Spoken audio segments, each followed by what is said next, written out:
You back the boat trailer down the ramp the way you have. 1,000 times. The water is flat and warm and brown, and it does not look like anything. It never looks like anything. 13 creatures live at the edge of your favorite lake, and most you will never see. One of them kills more Americans than every shark, bear, and rattlesnake in this country combined, and you swat it off your arm without a second thought. Let's talk about the water you thought you knew. A lake keeps a secret the way a quiet man keeps one, not by hiding it, but by never bringing it up. We come to the water to relax, and to relax, we agree not to look too hard. Every bug on this list is a small treaty you signed without reading it. We are counting down from 13, and number 1 is the one you have been shaking hands with your whole life. Number 13 swims upside down in the top half-inch of the water, the backswimmer. The folks who name these things by getting bit call it the water wasp. It hangs there belly up, then rows over on long oar legs and drives in its beak. That surface film is exactly where you trail a hand off the canoe, where the grandkids slap the water off the dock. It cannot tell your finger from a fly. Number 13 belongs to the surface you never think to look under. Number 12 looks like a twig with patience. The water scorpion. It clings to a reed, head down, front legs folded like a mantis, motionless for hours. That long tail is not a stinger. It is a breathing tube it holds up to the air while the rest of it waits below. So the dangerous-looking part is harmless. And the stick is the trap. You will never spot one. That is the whole point of it. Number 12 is the stick by the dock that is watching you back. Number 11 is the largest true bug in North America, sitting in the shallows of ponds and slow rivers all across the country. The giant water bug. Nearly 4 inches of flat brown armor, with 2 front legs like bear traps. Fishermen know it by the name it earned, the toe biter. And here is the trick that ought to bother you. When something big comes near, it does not run. It plays dead. It drifts limp like a soggy leaf, waiting for you to pick up what you think is a leaf. Then it drives that beak in and injects a saliva built to turn a frog into soup it can drink. On you, it just delivers one of the most painful bites an insect in this country can give. Number 11 is the pond's oldest fly. That still water means safe water. Number 10 belongs to clean, fast water, which is the part nobody wants to hear. In the rocky riffles of a healthy stream lives the hellgrammite, the larva of the Dobson fly. 3 inches of flat black body with a pair of pincers on the front that draw blood. And here is the cruel joke. The hellgrammite only lives where the water runs clean. Biologists count them to prove a river is healthy. So the clearer the stream you are wading barefoot, the better the odds that something with pincers is gripping the rock beneath your heel. Number 10 belongs to the clean water. The cleaner it runs, the more of them are under it. Number 9 is a beetle. The larva has a name it earned, the water tiger. It hangs in the weeds at the pond's edge with its jaws wide open.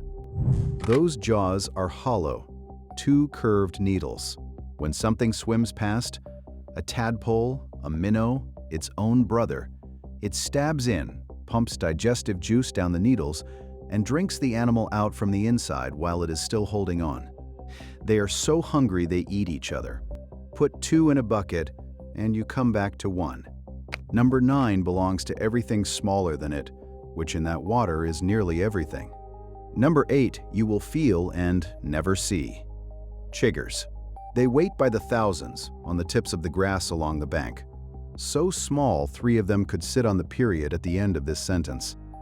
Here is what your grandfather got wrong.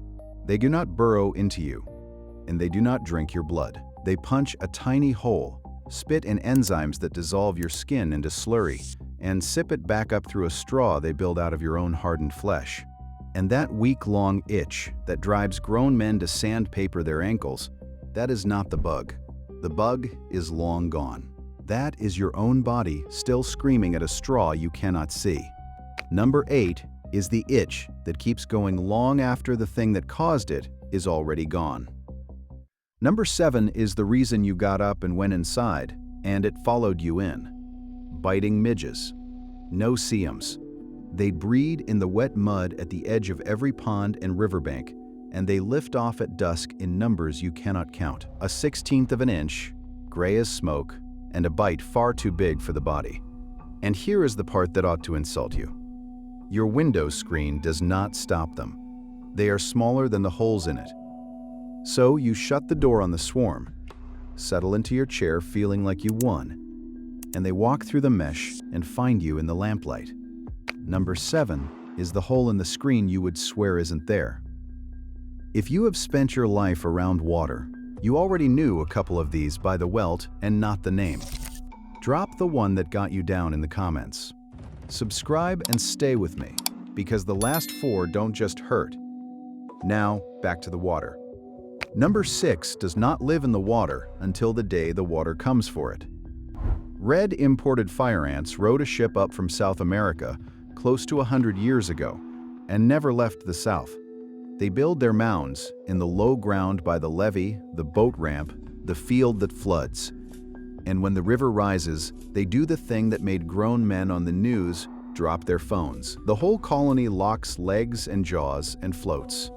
Tens of thousands of ants, weaving into a living raft the size of a dinner plate, riding the floodwater until it touches something solid, something like your leg, and researchers measured this. A rafting colony stings harder, so after the storm, that rusty patch on the brown water is not leaves. Reach for it, and it comes apart in your hand. Number 6 belongs to the flood. It is how the ground sends the colony out to find you. Number 5 is the softest, prettiest thing on this whole list, and the one that sends people to the emergency room. The puss caterpillar. It looks like a little tuft of cat fur, cream and gold, and every instinct you have says pet it. Do not. Under that fur is a bed of hollow venom spines. It lives in the oaks and elms leaning out over your lakeside picnic table. And it falls. It drops out of the branches onto shoulders, onto forearms, onto the back of a grandchild's neck. The sting is no bee's quick jab.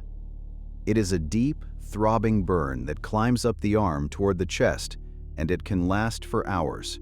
It is the most venomous caterpillar in the country. Number 5 is the fur that tells you to reach out and pet it. Number 4 you know by the way it circles your head at the water and will not quit. The deer fly. It bites like a hot staple because it does not sip like a mosquito. It cuts you with mouthparts like tiny scissors and laps at the pool. The females lay their eggs on the reeds right at the water's edge, so the water is where they are thickest. Some of them carry a bacteria called tularemia, and it takes almost nothing, a handful of germs, to bring a grown man down. The CDC will tell you the people who catch it most are 2 groups: young children and older men. Men who hunt. Men who clean a rabbit out in the yard. Men who spend their evenings by the water where the deer flies live. Number 4 belongs to the rabbit and to the man who cleans it. Number 3 only breeds in water clean enough to drink, and that should unsettle you more than it does. Black flies. Down south, they call them buffalo gnats. Unlike the mosquito, which wants a still puddle, the black fly lays its young in fast-running water. The clear creek, the pretty stretch of river you drove an hour to fish. 100 years ago in the American South, buffalo gnats poured off the rivers in such numbers they killed livestock outright. Not from disease, from the sheer volume of the bites, the shock, the swarms clogging an animal's airways.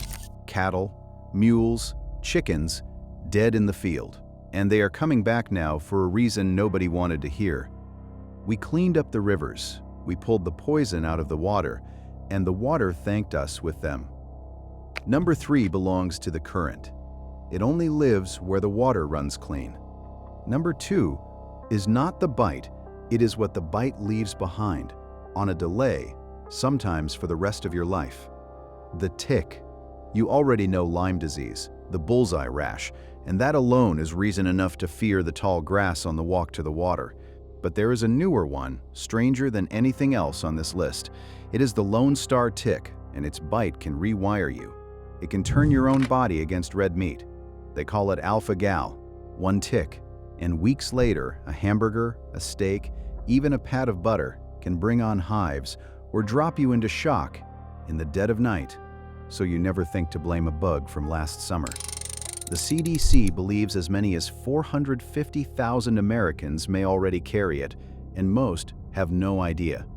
A man in New Jersey died after eating a burger before anyone connected the dots. That is the tick's real trick. It is patient, it plants something in you and walks away.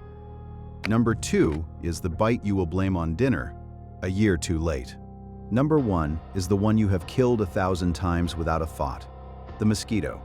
Go ahead and laugh, then sit with this. Year after year, by nearly every count ever made, the mosquito kills more human beings than any other animal on Earth.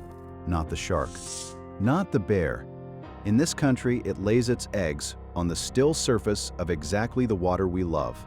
The pond, the lake edge, the old bird bath, the clogged gutter, the boat cover holding an inch of last week's rain. And it carries things. West Nile virus has killed nearly 3,000 Americans since it arrived in 1999, and it is in all 48 lower states now.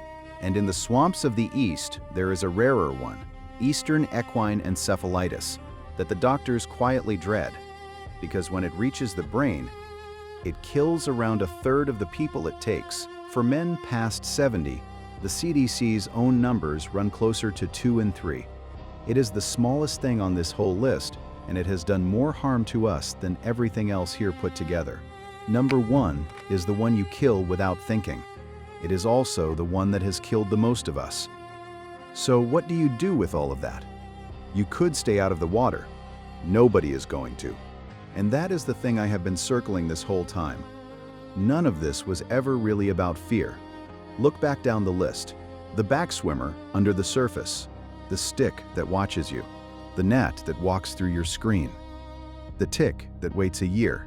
Not one of them is hidden by the lake.